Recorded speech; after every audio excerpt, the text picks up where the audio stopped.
Hey everybody, it's Lala, the Sassy Adventurist here with another video like I promised. So, I want to get right into the meat and potatoes of how I really feel about Korea. So this video, it's about the 5 things that I love and 5 things that I hate about Korea. So, what should I start with? How about the things that I love? Number 1, delivery. Delivery. Y'all, do y'all know McDonald's delivers? Let me say this again. Hold on. Let me see. McDonald's delivers. I mean, when I say I order McDonald's on the regular, I ain't even gonna lie. Oh, McDonald's, that's so unhealthy. Do you know what goes in those chicken nuggets? Hell no, I don't know what goes into them chicken nuggets, and I don't care, okay? As long as I got some dipping sauce, as long as they don't give me 10 nuggets in one sauce, I'm happy. Number 2, my students. What kind of teacher would I be if I didn't put my students somewhere on the list? I love my kids. And when I say I love my kids, I love my kids. They are so sweet. Sometimes they make me wanna knock their ass out. I ain't gonna lie. I be thinking about it in my head. I be like, damn, I wish I could knock his little ass out. You know, they get on my nerves, but they are so kind and they're so caring. And you know, even the days that I feel really ugly, I always have a couple students. They always remind me, like, oh, Lala teacher. Well, they call me my real name, my whole name. Oh, teacher, so pretty, teacher.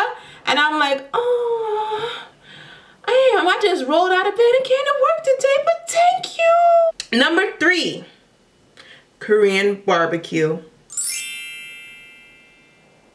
There's nothing else I need to say to that. Number 4, random hellos and random smiles and everything. I love that about being in Korea. So many people they see me and they go, oh my God, foreigner.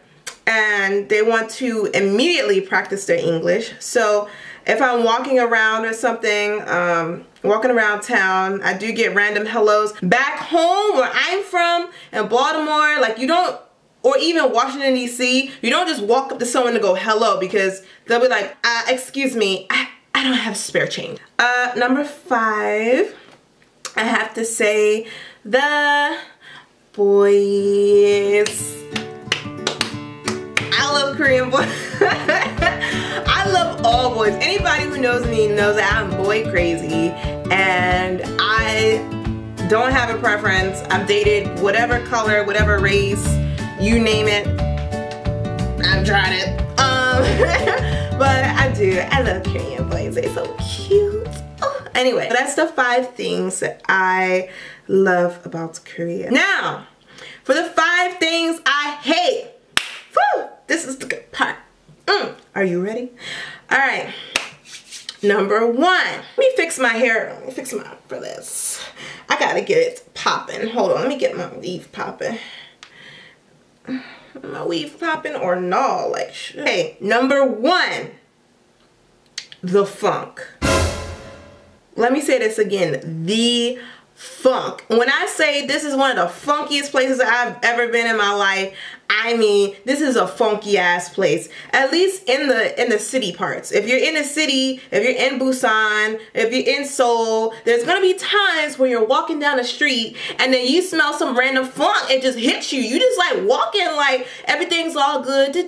What am I gonna make for dinner? I don't know. And then all of a sudden, bam! This random funk goes right up your nostrils into your brain and just sizzles in there. And like, oh my God, what is this? You be walking and you be like, da, da, da, da. Oh my God, is that doo-doo? It's straight doo-doo. I'm not even gonna lie. I smell straight doo-doo like 80% of the time. I be walking and the doo-doo just, it be coming out the sewers and shit. And then it be like doo-doo and all kinds of stuff. And I'm like, yo, I can't give it the doo-doo, yo. I can't give it the doo-doo. Number 2. No access to clothes. Let me tell you something. if you have any inch, any centimeter, millimeter of curve to your body, you will not find clothes here. You will not find clothes, you will not find clothes, you will not find clothes at all. Maybe if you have an H&M near you, you can go to H&M. But the thing is, I'm 5'8". I have bought a few things here from H&M, but even the H&M back home in USA, I could barely fit because I am tall. Number 3. Koreans and public transportation. Where do I begin? Trying to take the bus in Korea is just like, I'd have an easier time learning Chinese from start. It seems like, and maybe this is everywhere, maybe I'm just wrong, but it seems like whenever they get on public transportation, they just zone out. They just go to some separate dimension in some other universe, and they don't pay attention to anything else around them.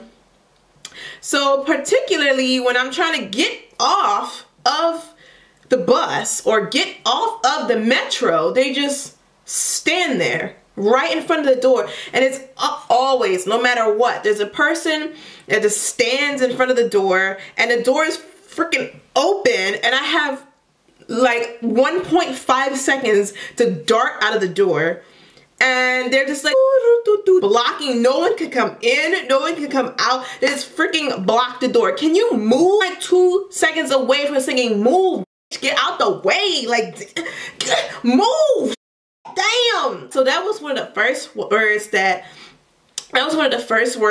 I wanted to learn in Korean. 잠깐만요. Like I say that all day and all night. 잠깐만요. 잠깐만요. 잠깐만요.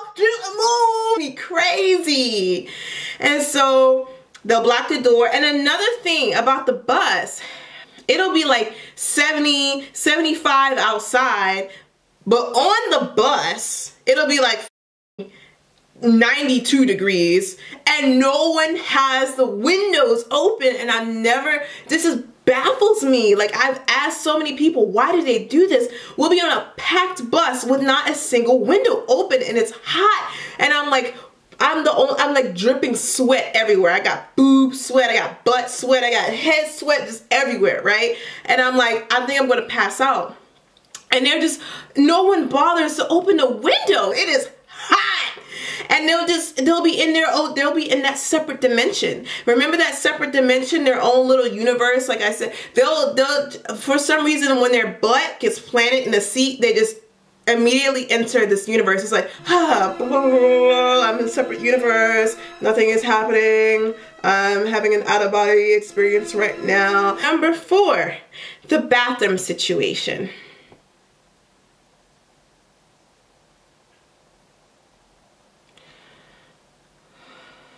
Okay. I tell you, like, as a general rule, you are not to flush anything down the toilet. No toilet paper, just do not flush toilet paper down the toilet. So basically, in every public bathroom, there's a bucket. I'm walking and I'm like, I'm going to use the bathroom. Okay. Especially in the summer, because you know in the summer it's hot and smells just be accumulating and simmering all around. Number 5, recycle day. Koreans are very, very adamant about recycling. At least in Busan, they're extremely adamant. And so back in USA, you have a general trash can in your home, right? You just, whatever, you make chicken some night, whatever is left over, like the random pieces of onion you use or some egg or whatever, you just throw you throw everything in a trash can. But here, it's not the case. Actually, if you do that, they will come after you. Like, they've come after me multiple times. So say I have like all the wrappers all balled up. There's like 2 French fries left and they're all like crusty, like the brown fry you don't eat or something. And then I was like, okay, I have to dump out the rest of the soda.